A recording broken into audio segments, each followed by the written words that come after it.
Right. அடுத்தது முதலாவது ஒரு வீடியோல தீர வரி எப்படி காண்றது, லாபம் எப்படி காண்றது, விற்பனை விலை எப்படி காண்றது முதல் வீடியோல காட்டினேன். இதுல ஒரு பெருமதியான பொருட்கள் ஏற்றுமதி செய்யறாங்க. உதாரணத்துக்கு பழங்கள், வெளிநாட்டுக்கு பழங்கள் ஏற்றுமதி செய்யறாங்க.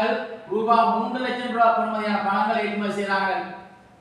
இதுக்கு அரசாங்கத்துக்கு தீர்வு வரியாக ரூபாய் 36,000 செலுத்துவார்களாயின் 3 லட்சம் ரூபாய் பெறுமதியான பணங்களுக்கு 36,000 ரூபாய் வரியாக அரசாங்கத்தில் செலுத்துவாராயின் தீர்வை வரி வீதத்தை காண்க. தீர்வை வரி வீதம். அப்ப தீர்வை வரி வீதம் கேட்டால் என்ன செய்யணும் என்று சொன்னால், எவ்வளவு ரூபாய் பெறுமதியான பணங்கள்? 3 லட்சம் ரூபாய் பெறுமதியான பணங்களுக்கு எவ்வளவு டெஸ்ட் கட்டப்படுறா? 36,000. சதவீதம் கேட்டா என்ன செய்யணும்? 100ஆல பெருக்கணும் இல்லையா?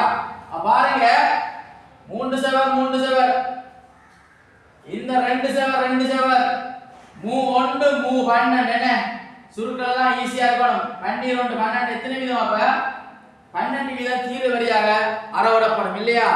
எப்படி செய்யறோம், ஏன் எப்படி எதற்கு செய்யறோம், என்ன மாதிரி செய்யறோம்ன்ற விளக்கம் தான் உங்களுக்கு தேவையா?